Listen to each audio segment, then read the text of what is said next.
Sir ನಮಸ್ಕಾರ. ನಮಸ್ಕಾರ sir. ತಾವು ವಿಜಯಪುರ ಕರ್ನಾಟಕ ಮಹಾದೇವಿ ಮಹಿಳಾ ವಿಶ್ವವಿದ್ಯಾಲಯದ ಸ್ನಾತಕೋತ್ತರ ಕೇಂದ್ರ ಮಂಡ್ಯ ಇಲ್ಲಿ ವಿಶೇಷ ಅಧಿಕಾರಿಯಾಗಿ ತಾವು ಕೆಲಸ ಮಾಡ್ತಾ ಇದ್ದೀರಿ. ಜೊತೆಗೆ ಪ್ರೊಫೆಸರ್ ಆಗಿ ಕೆಲಸ ಮಾಡಿದಿರಿ. ಶಿಕ್ಷಣ ಕ್ಷೇತ್ರದೊಳಗ ಅಪಾರ ಅನುಭವವನ್ನು ಹೊಂದಿದಿರಿ. ಶಿಕ್ಷಣದ ಬಗ್ಗೆ ಬಹಳ ದೀರ್ಘವಾಗಿರ್ತಕ್ಕಂಥ ಸೇವೆ ಜೊತೆಗೆ ಹೆಚ್ಚು ಕಾಳಜಿ ಹೊಂದಿದವರಾಗಿದ್ದೀರಿ. ಶೈಕ್ಷಣಿಕ ವ್ಯವಸ್ಥೆದೊಳಗ ಹೊಸತನ ತರಬೇಕು, ಅದನ್ನು ಕ್ರಿಯಾಶೀಲಗೊಳಿಸಬೇಕು ಅಂತ ತಿಳ್ಕೊಂಡು ಪ್ರಯತ್ನ ಮುಂದುವರಿಸ್ತಾ ಇದ್ದಾರೆ. ಈ ಹಿನ್ನೆಲೆ ಒಳಗ ಪ್ರಸ್ತುತ ಶೈಕ್ಷಣಿಕ ವ್ಯವಸ್ಥೆ ಬಗ್ಗೆ ತಮ್ಮ ವಿಚಾರಗಳಿಗೇನು? ಧನ್ಯವಾದಗಳು ದೊಡ್ಡಮನಿಯವರೇ. ನೀವು ಈ ಒಂದು ಸಂದರ್ಭದಲ್ಲಿ ನನಗೆ ಮಾತಾಡೋಕೆ ಕರೆದಿದ್ದೀರಾ. ನಿಮ್ಮ ಒಂದು ಕ್ರಿಯಾಶೀಲತೆಗೆ ನಾನು ಸಂತೋಷ ಪಡ್ತೀನಿ. ಇವತ್ತಿನ ನೀವು ಮೊದಲ ಕೇಳಿದ ಪ್ರಶ್ನೆ, ಇವತ್ತಿನ ಶಿಕ್ಷಣವನ್ನ ನೀವು ಹೇಗೆ ವ್ಯಾಖ್ಯಾನಿಸ್ತೀರಿ, ಹೇಗೆ ಗ್ರಹಿಸ್ತೀರಿ ಅಂತಂದ್ರೆ, ನಾನು ಶಿಕ್ಷಣ ಒಂದು ಎಲ್ಲರೂ ಕಲಿಯುವಂತ ಶಾಲೆ, ಓದುವ ಕ್ರಿಯೆ ಅಂತ ಮಾತ್ರ ಗ್ರಹಿಸಿಲ್ಲ.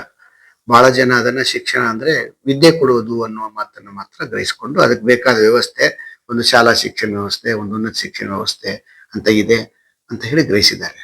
ಆದರೆ ನಾನು ಶಿಕ್ಷಣ, ಇವತ್ತಿನ ಶಿಕ್ಷಣವನ್ನ ಬದುಕನ್ನ ಕಟ್ಟಿಕೊಳ್ಳುವಂತಹ, ಸಮಾಜದ ಪರಿವರ್ತನೆ ತರುವಂತಹ, ನಮ್ಮ ನೆಲವನ್ನ ವಿಸ್ತರಿಸಿಕೊಳ್ಳುವಂತಹ ಮತ್ತು ನಾವು ಬದುಕುವ ಒಟ್ಟು ಬದುಕನ್ನ ಹಸಿರುಗೊಳಿಸುವ ಒಂದು ಶೈಕ್ಷಣಿಕ ಪ್ರಕ್ರಿಯೆಯಾಗಿ ನಾನು ಅದನ್ನ ಗ್ರಹಿಸ್ತಾ ಇದ್ದೇನೆ. ಅದು ಇವತ್ತಿನ ಈ ಶೈಕ್ಷಣಿಕ ಕ್ರಮದೊಳಗ ಅದು ಮುಂದುವರಿತಾ ಇದೆಯೋ ಅಥವಾ ಏನಾದ್ರು ಕೊರತೆ ಇದೆಯೋ? ಕೊರತೆ ಇದೆ.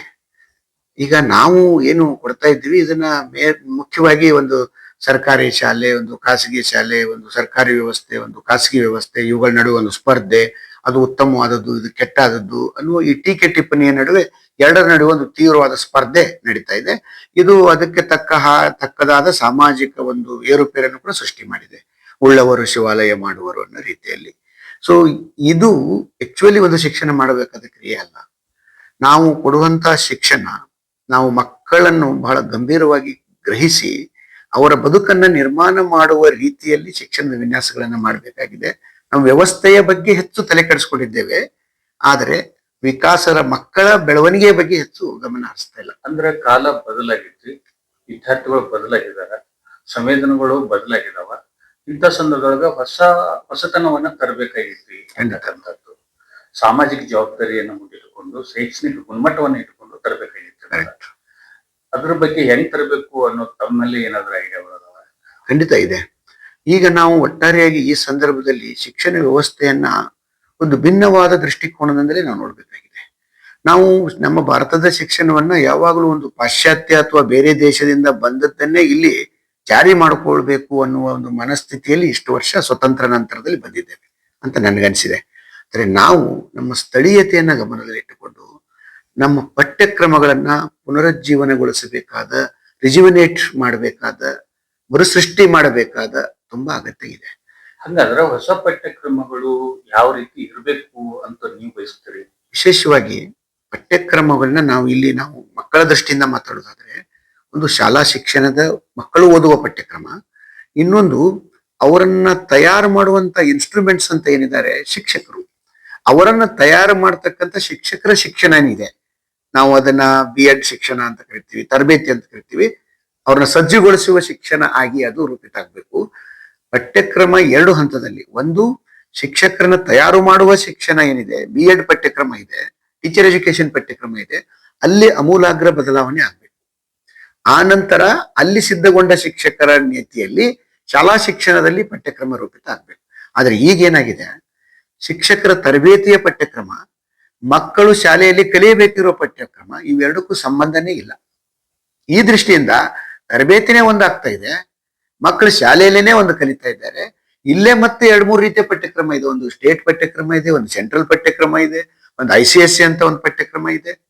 ಈ ವ್ಯತ್ಯಾಸಗಳಿಂದಾಗಿ ನಾವು ಯಾರನ್ನ ತಲುಪಬೇಕಾಗಿದೆ ಮತ್ತು ಕಲಿಸುವವರು ಕಲಿಯುವವರ ನಡುವೆ ಯಾವುದೇ ಸಮನ್ವಯ ಇಲ್ಲ.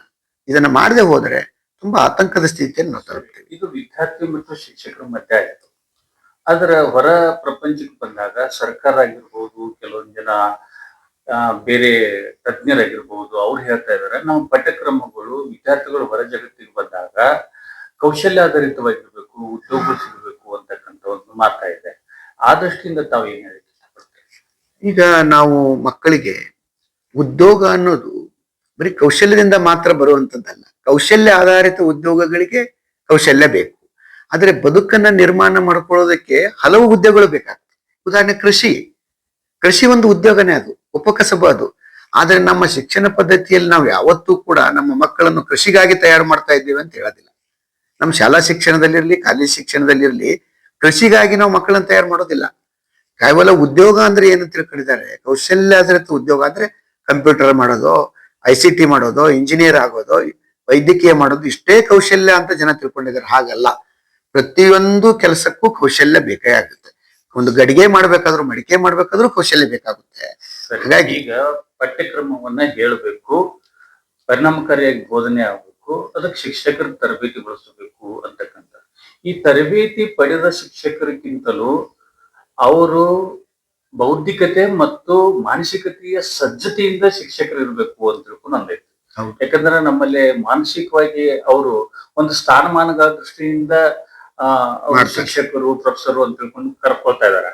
ಬಟ್ ಅವರು ಸಜ್ಜುಗೊಳಿಸ್ತಕ್ಕಂತ ಒಬ್ಬರು ವಿದ್ಯಾರ್ಥಿ ವ್ಯಕ್ತಿತ್ವಗಳನ್ನ ತಯಾರು ಮಾಡ್ಬೇಕಾಗಿರ್ತಕ್ಕಂಥ ಹಿನ್ನೆಲೆ ಒಳಗೆ ಅವ್ರ ಮಾನಸಿಕ ಸಜ್ಜತೆ ಬಗ್ಗೆ ತಾವು ಏನ್ ಹೇಳ್ತಾರೆ? ಖಂಡಿತ ಸರ್. ಈಗ ಶಿಕ್ಷಕರು ಯಾವ ಹಂತದ ಶಿಕ್ಷಕರೇ ಆಗಿರ್ಲಿ, ಅದು ಶಾಲಾ ಶಿಕ್ಷಕರೇ ಆಗಿರ್ಲಿ, ಕಾಲೇಜಲ್ಲಿ ಆಗಿರ್ಲಿ, ಯೂನಿವರ್ಸಿಟಿಯಲ್ಲಿ ಆಗಿರ್ಲಿ, ಎಲ್ಲರೂ ಶಿಕ್ಷಕರೇ. ಆದ್ರೆ ಘಟ್ಟಗಳು ಬೇರೆ ಇರ್ತವೆ. ನಮ್ಮಲ್ಲಿ ಏನು ಒಂದಿದೆ ಅಂದ್ರೆ, ತರಬೇತಿ ಹಂತದಲ್ಲಿ ಶಿಕ್ಷಕರು ಯಾವ ಉತ್ಸಾಹದಿಂದ ತರಬೇತಿಯನ್ನು ಪಡ್ಕೊಳ್ತಾರೆ, ಉದ್ಯೋಗಕ್ಕೆ ಹೋದ್ಮೇಲೆ ಅವರು ಅದನ್ನ ಮರಿತಾ ಹೋಗಿ ತಮ್ಮ ಉತ್ಸಾಹವನ್ನ ಕಡಿಮೆ ಮಾಡಿಕೊಂಡು, ಮಾನಸಿಕವಾಗಿ ಅವರು ವೃತ್ತಿಗೆ ಅಂಟುಕೊಳ್ಳದೇನೆ ತಮ್ಮ ಶಿಸ್ತನ್ನೂ ಕೂಡ ಕಡಿಮೆ ಮಾಡ್ಕೊಳ್ತಾರೆ, ಒತ್ತನ್ನೂ ಕಡಿಮೆ ಮಾಡಿಕೊಳ್ತಾರೆ, ಓದನ್ನೂ ಕಡಿಮೆ ಮಾಡ್ಕೊಳ್ತಾರೆ. ಆ ಮೂಲಕ ಅವರೊಬ್ಬ ಉಪಯುಕ್ತ ಅನ್ನುವ ಮಟ್ಟವನ್ನೇ ಕಳ್ಕೊಂಡು ಕ್ರಮೇಣ ಅವರು ಹೋಗ್ತಾರೆ. ಇಲ್ಲೇನಾಗ್ತದೆ, ಅಷ್ಟೇ ಪ್ರಬಲವಾಗಿ ಮಕ್ಕಳು ಬೆಳೀತಾ ಇದ್ದಾರೆ, ಶಿಕ್ಷಕರ ಪ್ರತಿಕ್ರಿಯೆ ಕಡಿಮೆ ಆಗ್ತಾ ಹೋಗ್ತಾ ಇದೆ. ಇವೆರಡು ಕಾಂಟ್ರಡಿಕ್ಷನ್ಸ್. ಅದಕ್ಕೆ ನನಗನ್ಸಿದೆ, ಪಠ್ಯಕ್ರಮವನ್ನು ನಾವು ಸಿದ್ಧಗೊಳಿಸಬೇಕಾದಾಗ ಅವರಿಗೆ ಸಾಮಾಜಿಕ ಕಾಳಜಿಯನ್ನ ತಲುಪುವ ಕ್ರಮಗಳನ್ನು ಶಿಕ್ಷಕರು ವ್ಯವಸ್ಥೆಗೊಳಿಸ್ಕೋಬೇಕು. ನಮ್ಮ ಎಲ್ಲ ಚಟುವಟಿಕೆಗಳು, ನಾವು ಶಾಲಾ ಶಿಕ್ಷಣದಲ್ಲಿ ಕೊಡುವಂತ ಎಲ್ಲ ಚಟುವಟಿಕೆಗಳು ತರಬೇತಿಯ ಒಳಗಡೆ ಬರಬೇಕು. ತರಬೇತಿಯನ್ನು ಕೊಡುವಾಗ ಅವರಿಗೆ ನೈಜ ಜೀವನದ ಎಲ್ಲ ಅನುಭವ ಕೊಡುವ ವ್ಯವಸ್ಥೆ ಆಗ್ಬೇಕು. ಅವರು ಅದೇ ರೀತಿ ಹೋಗಿ ಅಲ್ಲಿ ಅದನ್ನ ಜಾರಿ ಮಾಡ್ಬೇಕು. ಮತ್ತೆ ಇನ್ನೊಂದು ಹೇಳಕ್ ಇಷ್ಟಪಡ್ತೇನೆ, ಹೊಸ ಮಕ್ಕಳೇನಿದ್ದಾರೆ ಅವರು ತುಂಬಾ ಭರವಸೆಯ ಮಕ್ಕಳು ಇದ್ದಾರೆ. ಹಿಂದಿನ ಮಕ್ಕಳಿಗೂ ಈ ಹೊಸ ಶತಮಾನದ ಮಕ್ಕಳಿಗೂ ತುಂಬಾ ವ್ಯತ್ಯಾಸ ಇದೆ. ಅವರನ್ನು ನಾವು ಡಿಜಿಟಲ್ ನೇಟಿವ್ಸ್ ಅಂತ ಕರಿತೀವಿ. ನಾವುಗಳು ಹಳೆ ತಲೆಮಾರಿನವರು ಡಿಜಿಟಲ್ ಇಮಿಗ್ರೆಂಟ್ಸ್. ಇವರು ಡಿಜಿಟಲ್ ಲೋಕದಲ್ಲಿ ಜನಿಸಿದವರು, ಡಿಜಿಟಲ್ ಮೂಲ ನಿವಾಸಿಗಳು ಇವರು. ನಾವು ಡಿಜಿಟಲ್ ವಲಸಿಗರು, ಈ ಲೋಕಕ್ಕೆ ಹೊಸದಾಗಿ ಡಿಜಿಟಲ್ಗೆ ಬಂದಿರೋರು. ಈ ಒಂದು ವ್ಯತ್ಯಾಸವನ್ನು ನಾವು ಗಮನಿಸಬೇಕು. ಮಕ್ಕಳು ತುಂಬಾ ಜಾಣರಿದ್ದಾರೆ. ಮಕ್ಕಳು ವಿಷಯವನ್ನು ತುಂಬಾ ಚೆನ್ನಾಗಿ ಗ್ರಹಿಸಬಲ್ಲರು. ನಮಗೆ ಇರುವ ಈ ಸಾಮಾಜಿಕ ಅಂತರಗಳು, ಜಾತಿ, ತಾರತಮ್ಯ, ಮಾನಸಿಕ ಏರಿಳಿತ, rich and poor, touch and ಅನ್ಟಚ್, ಈ ಏರಿಳಿತಗಳು ಹೊಸ ತಲೆಮಾರಿನ ಮಕ್ಕಳಲ್ಲಿ ಇಲ್ಲ. ಅವರು ಬಹಳ ಸ್ಪಷ್ಟ ಇದ್ದಾರೆ. ಯಾಕಂದ್ರೆ ಅವರ ಚಿಂತನಾ ದೃಷ್ಟಿಕೋನ ತುಂಬಾ ವಿಶಾಲ ಆಗಿದೆ. ಅವರನ್ನ ಗ್ರಹಿಸ್ಬೇಕು ನಾವು, ಅವರನ್ನ ಭರವಸೆ ಅಂತ ತಿಳ್ಕೊಬೇಕು ನಾವು, ಅಂಕದ ದೃಷ್ಟಿಯಿಂದ ಮಾತ್ರ ಅಲ್ಲ. ಸರಿ, ನೀವು ಹೇಳೋದು ಸತ್ಯ.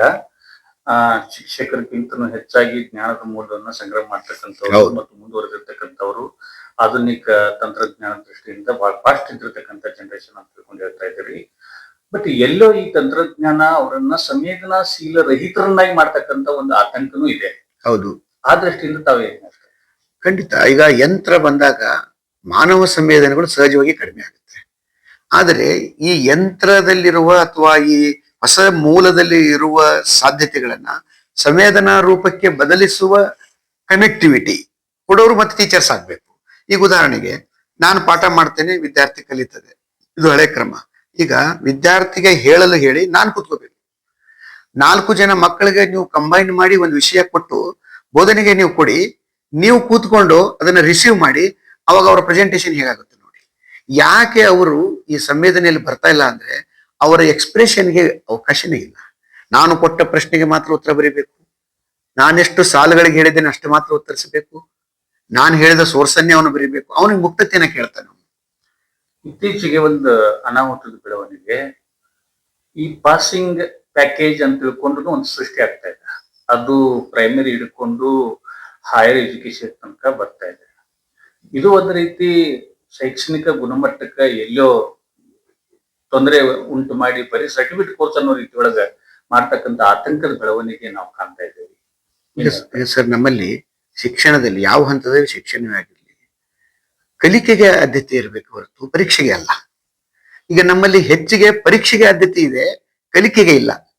ನಮಗೆ ಒಂದು ಹಂತದಲ್ಲಿ ಮಕ್ಕಳು ಪಾಸ್ ಆಗ್ಬೇಕಾಗಿದೆ, ಅವ್ರನ್ನ ಮುಂದಿನ ಹಂತಕ್ಕೆ ಕಳಿಸ್ಬೇಕಾದಾಗ ಒಂದು ಚೌಕಟ್ಟನ್ನ ಅವ್ರು ಪಾಸ್ ಮಾಡ್ಲಿಕ್ಕೆ ಪರೀಕ್ಷೆಗಳು, ಸರಣಿ ಪರೀಕ್ಷೆಗಳು, ಅವರಿಗೆ ಡಯಾಗ್ನೋಸ್ಟಿಕ್ ಟೆಸ್ಟ್ಗಳನ್ನ ಮಾಡೋದು, ಫೀಡ್ಬ್ಯಾಕ್ ಕೊಡೋದು, ಈ ತರ ಪ್ಯಾಕೇಜಸ್ ನ ಇಟ್ಟುಕೊಂಡು ನಾವು ಅಂಕಿಅಂಶ ಜೊತೆ ಹೋಗ್ತಾ ಇದ್ದೇವೆ.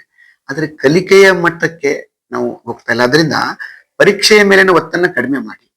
ಸರಿ, ಇಷ್ಟೆಲ್ಲ ಕೇಂದ್ರ ಬಿಂದು ವಿದ್ಯಾರ್ಥಿಗಳಾಗಿದ್ರು ಆ ಕೇಂದ್ರ ಬಿಂದುಗಳನ್ನ ಮುಟ್ಟಿ ಮಾತನಾಡಿಸ್ತಕ್ಕಂಥ ಶಿಕ್ಷಕರು ಎಲ್ಲೋ ಸಂಕಟದೊಳಗೂ ಅದಾರ, ಬಹುಸಂಖ್ಯಾತ ವರ್ಗ ಸಂಕಟದೊಳಗ ಅದಾರ, ಬದುಕಿನ ಅತಂತ್ರದೊಳಗೂ ಅದಾರ. ಖಂಡಿತ ಅದು ಗಟ್ಟಿಯಾಗಿದ್ರೆ ಇದನ್ನ ನಿರ್ವಹಣೆ ಮಾಡ್ಲಿಕ್ಕೆ ಸಾಧ್ಯತೆ ಆಗುತ್ತೆ. ಅದು ಇಲ್ಲಿ ಕೊರತೆ ಕಾಣಿಸ್ತಾ ಇದೆ.